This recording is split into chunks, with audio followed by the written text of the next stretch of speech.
ஐநார் துணையில அடுத்து நடக்க போகுதுன்னு வாங்க பார்க்கலாம். இந்த கேடு கெட்ட வானதியை யாராவது கணத்தை சேர்த்து ஓங்கி ஒரு அற விட்டா நல்லா இருக்கும்னு நினைக்கிறவங்க இந்த வீடியோவை லைக் பண்ணிக்கோங்க. ஏங்க, இந்த வீட்டு பத்திரம் கிடைக்கிறதுக்கு நீங்க தாங்க முக்கியமான காரணம். இந்த வீட்டில தான் நாங்க பல வருஷமா இருந்திருக்கோம். இத்தனை வருஷமா இந்த வீட்டில் நாங்க இருந்துமே இந்த பத்திரம் இங்கதான் இருக்குன்னு இங்க யாருக்குமே தெரியல.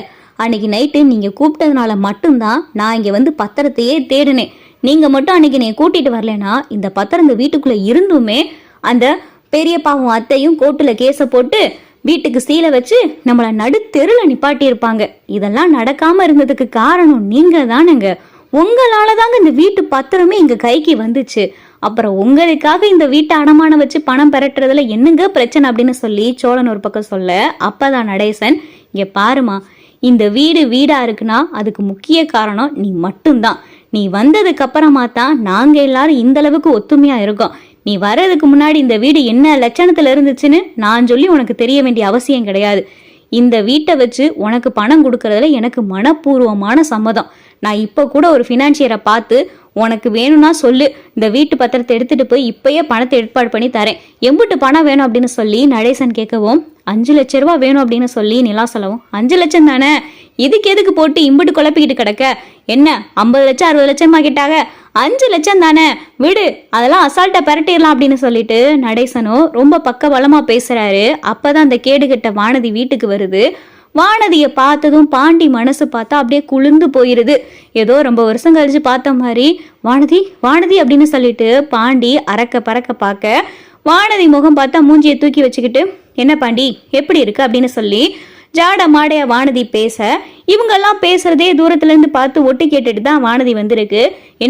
என்னமோ வீடு வீடுன்னு பேசிக்கிட்டு இருக்கீங்க அப்படின்னு சொல்லி வானதி கேட்க, வாங்க வானதி அப்படின்னு சொல்லி நிலா கூப்பிட, என்ன பிரச்சனை, ஏதோ எல்லாரும் முகமும் டென்ஷனா இருக்கு அப்படின்னு சொல்லி வானதி கேட்க, அப்பதான் சோழன், டென்ஷனாலாம் ஒன்றும் இல்லை, வீட்டை அடமானம் வச்சு பணம் ரெடி பண்ண போறோம் அப்படின்னு சொல்லி சோழன் சொல்லவும், வீட்டை அடமானம் வைக்க போறீங்களா, எதுக்காக, எதுக்கு வீட்டை அடமானம் வைக்கணும் அப்படின்னு சொல்லி ஏதோ அந்த வீட்டை கட்டின ஓனர் மாதிரி ரொம்ப உரிமையோட பார்த்தா வானதி கேட்கவும், என் மருமகளுக்கு பணம் தேவை, நிலாவுக்கு 5 லட்சம் ரூபா பணம் தேவை, அதனால வீட்டை அடமானம் வச்சு பணம் பெரட்ட போறோம் அப்படின்னு சொல்லி நடேசன் சொல்லவும், இவங்களுக்கு பணம் தேவைன்னா எதுக்கு வீட்டு அடமானம் வைக்கணும் அப்படின்னு சொல்லி வானதி பார்த்தா படக்குன்னு சொல்லவும், நிலாவுக்கு பார்த்தா கஷ்டமாயிருது.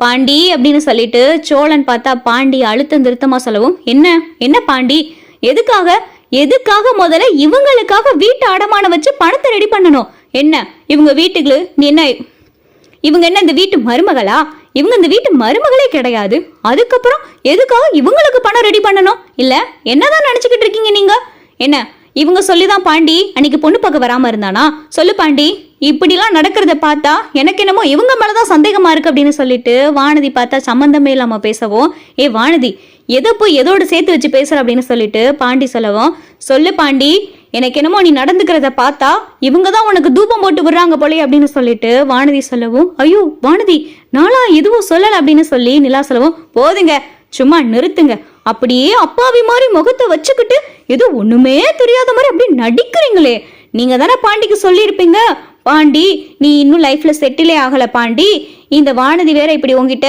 எகடமோடையா பேசிக்கிட்டு இருக்கா, இவெல்லாம் உனக்கு செட் ஆக மாட்டா, அதனால நீ பொண்ணுலாம் பார்க்க போக வேணாம் பாண்டி அப்படின்னு நீங்க தானே சொல்லி கொடுத்துருப்பீங்க அப்படின்னு சொல்லிட்டு வானதி சொல்லவும், நிலாக்கு அப்படிப்பட்ட புத்தியெல்லாம் கிடையாது அப்படின்னு சொல்லி சோழன் சொல்லவும், பாண்டி பாட்டுக்கு அமைதியா இருக்காரு. என்ன பாண்டி நீ எதுவும் பேசாம அமைதியாவே நிக்கிற அப்படின்னு சொல்லிட்டு இங்க சோழன் சொல்லவும், வானதி என்ன பிரச்சனை உனக்கு, இப்ப அவங்களுடைய ஃப்ரெண்டோட பார்ட்னரா சேர்ந்து ஒரு கம்பெனி ஸ்டார்ட் பண்ண போறாங்க, அதுக்கு 5 லட்சம் ரூபாய் தேவைப்பட்டுச்சு, அது என்ன ஏதுன்னு பேசிக்கிட்டு இருக்கையில வீட்டு பத்திரம் சும்மா தானே இருக்கு, அதை வச்சு பணத்தை ரெடி பண்ணி கொடுக்கலான்னு நாங்க பேசிக்கிட்டு இருந்தோம் அப்படின்னு சொல்லிட்டு பாண்டி சொல்லவும், எதுக்காக வீட்டை அடமானம் வச்சு இவங்களுக்கு பணத்தை கொடுக்கணும், ஏதோ இப்பதான் அந்த வீடு உங்க கைக்கு வந்திருக்கு, அதுக்குள்ளேயும் வீட்டு பத்திரத்தை அடமானம் வைக்கணுமா, அதுக்கப்புறம் இந்த வீட்டை பெரட்ட முடியலன்னா வீடு ஏலத்துக்குள்ள போயிரும், அப்புறம் நடுத்தெருவுக்குள்ள வந்துருவீங்க அப்படின்னு சொல்லி அபச குணமா பார்த்தா இங்க வானதி பேசவும் சோழனுக்கு பார்த்தா பயங்கரமான கோவம் வருது. அப்பதான் நிலா, அங்கிள் எனக்காக வீட்டை ஒன்றும் அடமானம் வைக்க வேணாம் அப்படின்னு சொல்லிட்டு நிலா ரொம்ப வருத்தத்தோட சொல்றாங்க, ஏங்க யாரும் சொல்றாங்கன்றதுக்காக நீங்க ஏங்க வேணான்னு சொல்றீங்க, இந்த வீடு இந்த நிலைமைக்கு இருக்கிறதுக்கு காரணம் நீங்க தான், சொல்ல போனா இந்த வீட்டை உங்க பேர்ல எழுதி வச்சா கூட தப்பு கிடையாது அப்படின்னு சொல்லி சோழன் சொல்லவும், எழுதி வைப்பீங்க, ஏதோ என்ன நினைச்சுக்கிட்டு இருக்கீங்க, ஏதோ இவங்க தான் ஏதோ ஆகாயத்துல இருந்து குதிச்ச மாதிரி நிலா நிலான்றதோ, ஏதோ இவனும் பெருசா நிலா அணின்றதோ என்ன நினைச்சுக்கிட்டு இருக்கீங்க? என்ன இவங்க தான் பெரிய ஓவியமா வந்தாங்களோ? சொல்ல போனா இந்த வீட்டு மருமகளே கிடையாது, ஃபேக் மேரேஜ் பண்ணதுக்கே இந்த ஆட்டமா அப்படின்னு சொல்லிட்டு வானதி பாட்டுக்கு வாய்க்கு வந்தபடி பேசுது. அப்பதான் நடேசன் கோபப்பட்டு, ஏமா இதுல உனக்கு என்னமா வந்திருக்கு? இந்த வீடு என் பேர்ல இருக்கு, என் பேர்ல இருக்கிற வீட்டு பத்திரத்தை யாருக்கு அடமானம் வச்சு பணம் கொடுக்கணும் கொடுக்க வேணாம்னு நினைக்க வேண்டியது நான், இதுல நீ என்ன கருத்து சொல்ல வேண்டி இருக்கு அப்படின்னு சொல்லி நடேசன் பாட்டுக்கு பட்டுன்னு மூஞ்சில அரைஞ்ச மாதிரி வானதி வாயை மூடிடுறாரு. நான் போய் பத்திரத்தை எடுத்துட்டு வரேன் அப்படின்னு சொல்லிட்டு நடேசன் போய் வீட்டுக்குள்ள போய் பத்திரத்தை எடுத்துட்டு வராரு. இங்க பாருமா, இந்த பத்திரத்தை வச்சு நான் உனக்கு 5 லட்சம் ரெடி பண்ணி தரேன், நீ உன் ஃப்ரெண்டுக்கு போன போட்டு சொல்லு 5 லட்சம் என்னால ரெடி பண்ண முடியும், என்னையும் பார்ட்னரா சேர்த்துக்குங்கன்னு சொல்லு. சட்டு புட்டுன்னு பார்ட்னர் ஆகி ஒரு நல்ல கம்பெனியை தொடங்குற வேலையை பாரு. நீ திறமையான பிள்ளை, திறமைய கையில வச்சுக்கிட்டு எதுக்காக இன்னொருத்தங்கிட்ட கையை கட்டி நீ வேலை பார்க்கணுன்றேன்? நீ மட்டும் உன் திறமைக்கு ஒரு கம்பெனி தொடங்கினேன்னு வை, இதே மாதிரி 10 கம்பெனி உன்னால தொடங்க முடியும். 5 லட்சம் தானே, நான் ரெடி பண்ணி தரேன், அதுக்கப்புறம் எம்பிட்டு வேணாலும் சொல்லு, இந்த வீட்டு பத்திரத்தை வச்சு காசை வாங்குவோம் அப்படின்னு சொல்லிட்டு நடேசன் சொல்லவும், வாங்குவீங்க, அதுக்கப்புறம் வீடு ஏலத்துல போச்சுன்னா அப்புறம் என்ன பண்றது அப்படின்னு சொல்லிட்டு வானதி சொல்லவும், எதுக்கு உனக்கு இந்த தேவையில்லாத வேலை?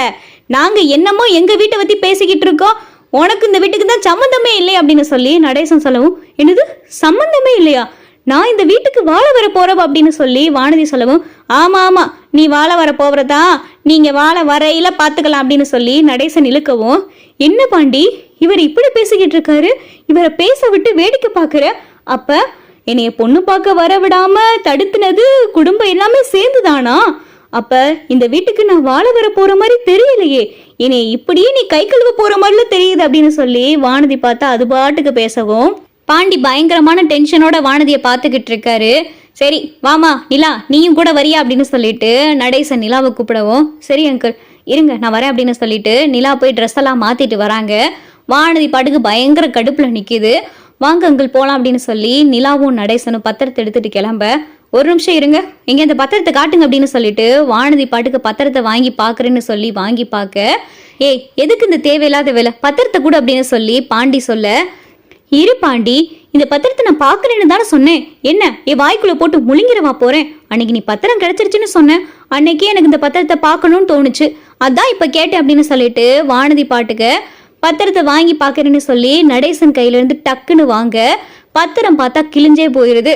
கிழிஞ்சு போன பத்திரத்தை பார்த்ததுமே நடேசனுக்கு பயங்கரமான கோவம். நிலா, பாண்டி, சேரன், சோழன் எல்லாருக்கும் பயங்கரமான அதிர்ச்சி ஆயிடுது. ஐயோ பாண்டி, நான் மெதுவாதான் வாங்கினேன், பழைய பத்திரம்ல அதான் கிழிஞ்சிருச்சு அப்படின்னு சொல்லிட்டு வானதி பாட்டுக்கு ரொம்ப சாதாரணமா பத்திரம் கிழிஞ்சதை பொருட்டே படுத்தாம ரொம்ப ஈஸியா அது பாட்டுக்கு பேசிடுது. பாண்டிக்கு பார்த்தா பயங்கரமான கோவம்.